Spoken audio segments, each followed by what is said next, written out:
যখন থেকে নবী মুহাম্মদ সাল্লাল্লাহু আলাইহি ওয়াসাল্লাম নবী হয়েছেন এবং তার উপরে কোরআন নাজিল হয়েছে, এখান থেকে নিয়ে কিয়ামত পর্যন্ত অন্য কোনো আসমানি কিতাব কেউ মানলে কি চলবে না চলবে না? এ বিষয়ে নবী সাল্লাল্লাহু আলাইহি ওয়াসাল্লামের একটা হাদিস বলি, তারপর সামনে যাই। একদিন নবী সাল্লাল্লাহু আলাইহি ওয়াসাল্লামের সামনে ওমর রাদিয়াল্লাহু আনহু বসে আছেন। কে বসে আছেন? ওমর রাদিয়াল্লাহু আনহু নাম তো জানেন, ইসলামের দ্বিতীয় খলিফা। নবীজিকে বলছেন যে তাওরাতে কিছু সুন্দর কথা আছে ইয়া রাসূলুল্লাহ। এই কথা বা এই স্টেটমেন্ট শোনার সাথে সাথে নবী সাল্লাল্লাহু আলাইহি ওয়াসাল্লামের চোখ মুখ রাগে লাল হয়ে গেল।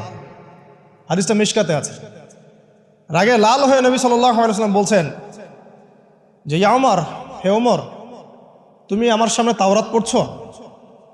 জেনে রাখো, লাউ কানা মূসা হাইয়ান, যদি মূসা আলাইহিস সালাম এখন জীবিত থাকতো, তাওরাত কার উপর নাজিল হয়েছে? মূসা। তাওরাত পড়ছো আমার সামনে, তাওরাত যার উপর নাজিল হয়েছে